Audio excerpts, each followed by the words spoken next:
I'm boiling a water and time here right now is 8:45 in the evening. Manunod kami ng Edge of the Life ba yun? Ano ba yung title na yun? Yung ano ba, yung mga surgeon, pinapakita talaga nila yung procedure. And yeah, sabi ni si Mr. dinidescribe na yung mga surgeon na para silang butcher. Ay nako, kaya nga nung naka-ano ako sa theater, o yung operating room nila dito, hindi ko talaga nagustuhan yung operating room kasi parang it's not for me. Hindi naman ako nahilo or hindi naman ako naka-feel ng lightheadedness, but it's just, oh my gosh mga love, if you only know what they're doing in there, is so brutal.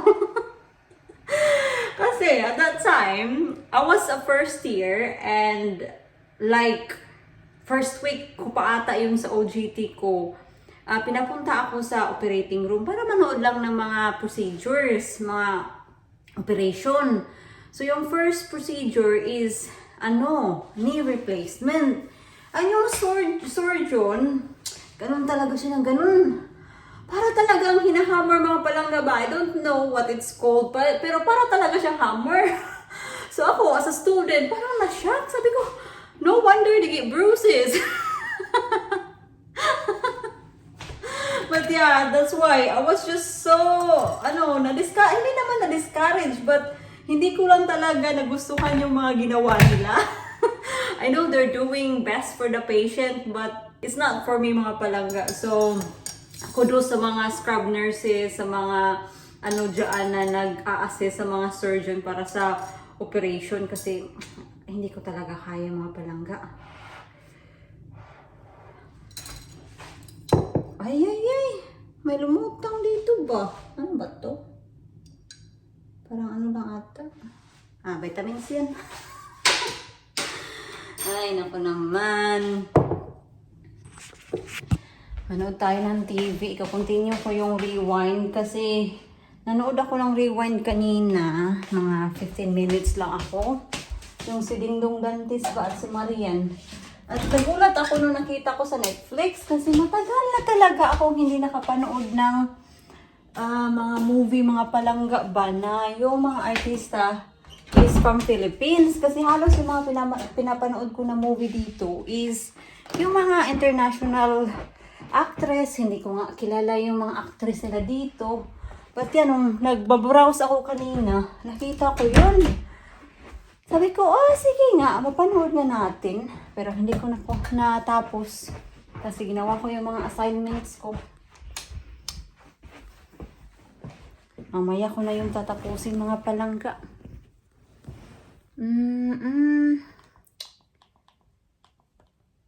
Mag-comment kayo mga palangga ako, maganda ba yung rewind na movie? I'm pretty sure kasi nakita ko to sa Facebook.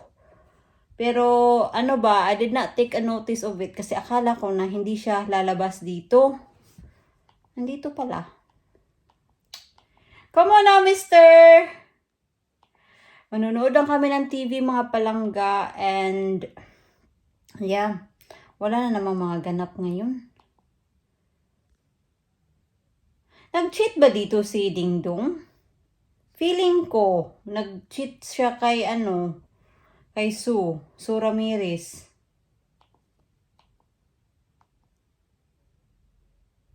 While waiting for Mr. Huwag mo kong kalimutan padala ng mga pictures, mga videos. Diba? Tagalog. Sa play niya, ha?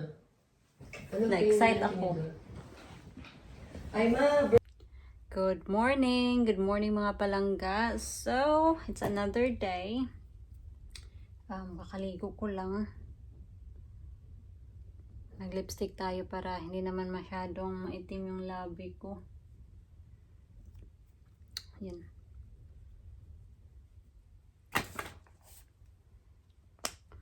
Wala nga akong kilay, Ito talaga yung natural kilay ko mga palangga.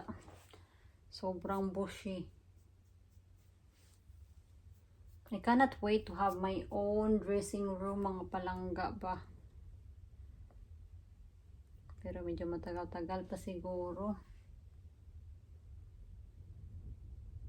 Kaya dito talaga ako mag-makeup sa floor or ditong spot na to ba.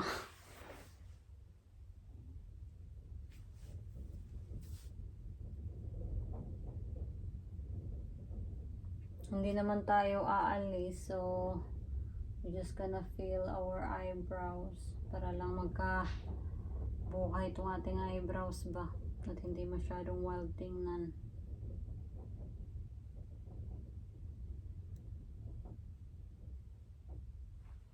Alam niyo, umuulan din ngayon. Kahapon, the day before pa, umulan din. Welcome sa summer sa UK. Yeah, sobrang sunny dito. Okay na yan. Yan. That's it.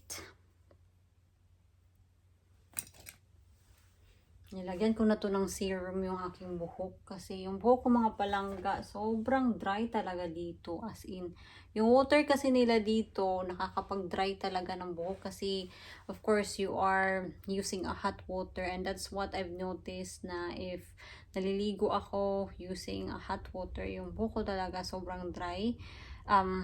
Kung hindi ko naman gagamitin yung hot shower nila dito, sobrang lamig mga palangga, as in yung parang yung tubig nila is parang galing sa freezer talaga. I'm probably exaggerating, but that's how I feel pag hindi ko ginagamit yung hot water nila. Typical talaga mga palangga. Kasi 'di ba sabi ko kanina, hindi ko na aayusin ng masyado yung kilay ko kasi hindi naman kami alis.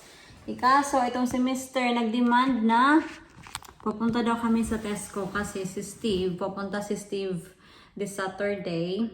Normally si Steve, he been coming here for the last 3 weeks para tulungan si Mr. sa paggawa ng shower.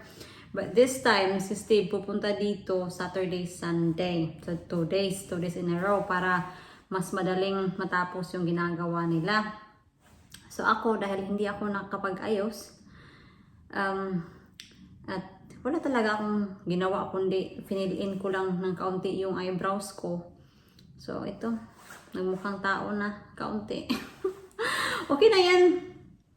Medyo presentable na yung mukha natin. Hindi nga ako ng surprise na ginanon ko lang yung buhok ko din tapos nilagyan ng hair tie. Wala na. Okay na yan. Hindi ko pa na-empty yung dishwasher. Oh my God! I was so busy talking to Glory kasi ni Gloria.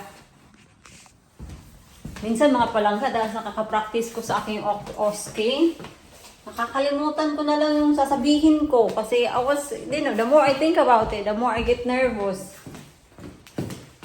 And some of you were saying na ang bilis mong magsalita, relax ka naman. In real life mga palangga, relax naman ako at kalmado. It's just because yung OSCE kasi 20 minutes lang, and if you think about it in real life, kung gagawa ka ng A to E assessment, it will take you more than 20 minutes, depende sa pasyente. I'm pretty sure naman na hindi kanila bibigyan ng tricky situation na, like for example, magka-cardiac arrest yung pasyente. Hindi naman siguro kasi of course, they want you to go through with the A to E assessment. So, probably nothing like that. Pero yun na nga, may 20 minutes time tayo kaya I need to talk faster so that I can complete the assessment kasi kung hindi ko siya matapos yung assessment, I will fail the exam. So, yeah. I don't want to do this again. Pagod na ako. I don't want to do this again. I'm ready! Bags!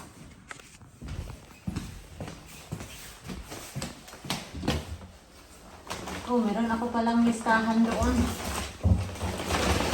Hindi akong kalimutan yung aking listahan. Sandali lang mga loves. I'm just gonna look what we need. I'm curious, this is my sweet enough, because I'm not sweet enough apparently. You're the one who said that. The wife says it. I did not said anything. So, we're home. Hindi na ako nag-vlog as usual kasi meron pa music dito doon sa Tesco. every time na lang talaga. Meron silang pa-music doon. Hey, tingnan niyo. That's not true, boy. Ang laki-laki ng sausage na to. I've rotated them down. You've got 2.5 packs. Do you want this tonight? What do you have? No, you got me burnt now. I bet this sausage is just the same size as the regular sausage that we bought in Tesco. It's not. I think so. We'll pass the sausage down. Nah, I think they fool you. We'll find out. I know they are. They fool you. The big. You don't sit like the big one. Wala naman kaming binili dito na special mga loves. Nagtingin sana ako ng pie dish. Kasi yung pie dish namin, yung gilid niya, hindi siya smooth. Gusto ko makahanap ng pie dish na smooth yung gilid niya, pero wala doon sa Tesco. We're supposed to have fish on Fridays. Fish. We're supposed to have fish and chips on Fridays, according to that 111-year-old man. Well, no, I don't want the fish. I like white fish. Yeah, but I don't fancy fish and chips Friday. I don't have fish on a Friday.